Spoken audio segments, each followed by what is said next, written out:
Hello, everybody. Hello there. Today we want to focus on a certain viewpoint or a certain assumption that we hear from time to time. And when we hear it, to a large degree it saddens us because it's a certain um, assumption that's being made that isn't the right assumption. And now I'm beating around the bush and beating around the bush. It comes down to this.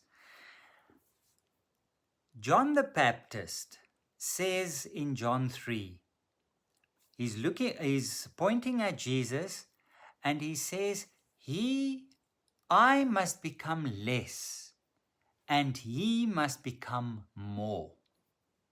Those are the words. I must become less and he must become more.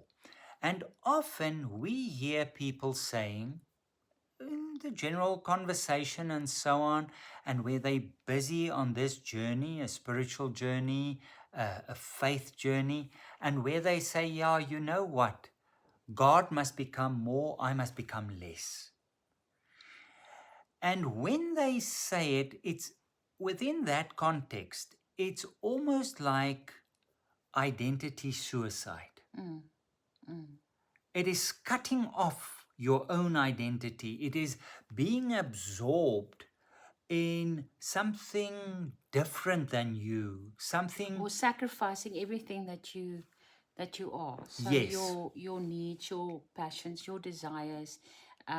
We actually grew up that way. yes, It's very much a cultural and a religious theme. yeah, and especially what you feel. Yes. That whatever it is that I feel I would like to do in life, God has the first say. And we weren't necessarily taught that God would want me to do the thing that I would love to do. Yes, So in that sense, it sort of negates everything that feels true inside of me. So exactly. I have to be prepared to let all of that go, Yeah, to sacrifice that, to lay that on the altar so that God can become more. and there is something very sacrificial Yeah. about that type of religious Yeah, experience. and it feels very pious, and it Yes, feels that, yeah, it feels like this would be a way to to please God. yeah, that's what God is expecting Yeah, from me. yeah, That's the least I can do. yeah, yeah. Um, And maybe in the first place, just to sketch the context of those who. what was John actually meaning? What was John saying there? We have to be very careful. We must remember John is preparing the way for Jesus. He's the forerunner. Um, he says he's shouting in the desert. He quotes the prophets. He's shouting in the desert and he's preparing this way. And in that sense, he was really a person who drew attention. Large crowds, he was different. He was really a radical figure. Um, and he drew crowds. They were interested, and what he said made sense to them. So they came. And when you see him with his ministry there at the Jordan, uh, big crowds, and even Pharisees and the scribes, they came to listen to his message, often just to check him out, to scout the situation, because he was a danger. And then Jesus comes on the scene. And John sees, now remember, there's a lot of people around him. And then when he sees Jesus, what he says is, people, the focus is now very strongly on me, but don't be misled. The person that it's actually about is that person. And I must become less. My ministry and what I've been doing must move more into the background. And his ministry must come more in the foreground. So that was the historical context of it. He says his work is going to become more in the foreground, mine is in the background. That's the context. But we take those words and we say, he must become more, I must become less. Yeah. Yeah. And we make it a blanket statement that focuses on our identity and the way we see ourselves. Yeah. So I think that's important because if we look at ourselves as one unit, then it sounds like we must be totally sacrificial of everything that's important to us. But in a sense, looking at it from that spiritual context, it is true that we say we want to be a unique open channel for God to flow through. Exactly. So in that sense, for me to become an open channel, I must become less, the I being the ego, the part that wants to be in control, the part that wants to be the boss. So in that sense, I must become less. Yes. That I Yes. needs, because it's not a true me. Yes. It's not the true I. Yeah. So It's in the that false sense, self. it's the false self.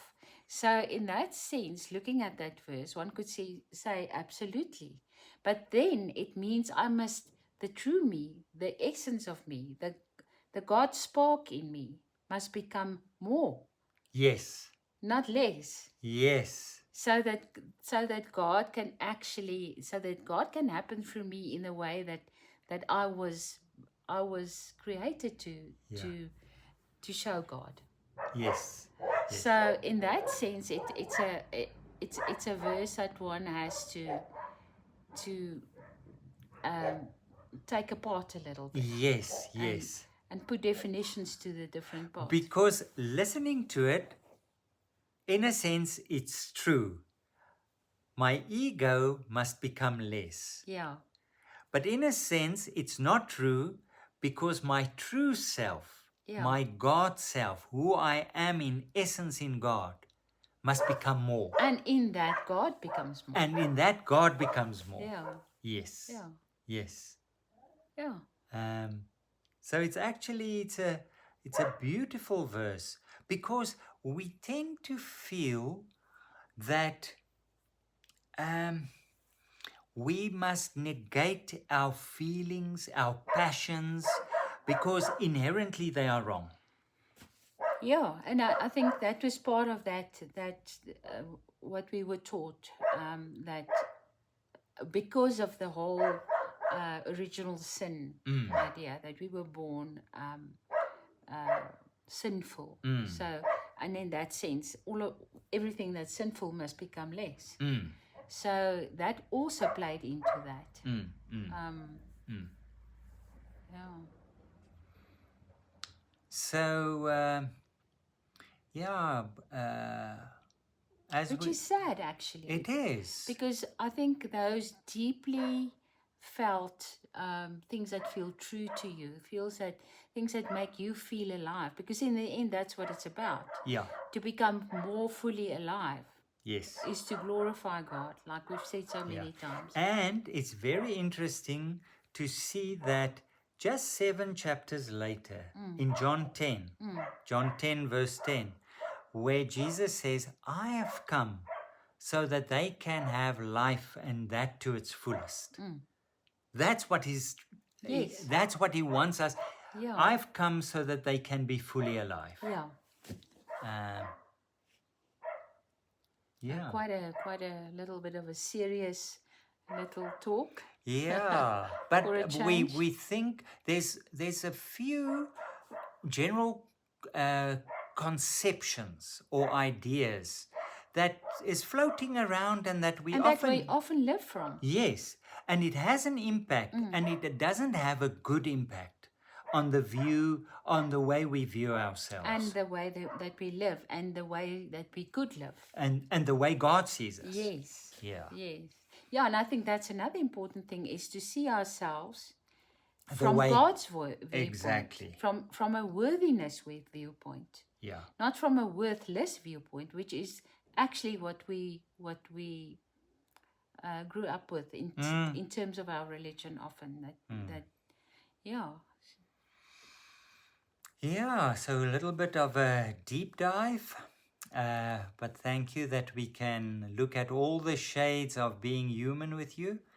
And we're talking again next week. Yeah, we'd like to hear your opinion. Keep well. Keep well. Bye bye.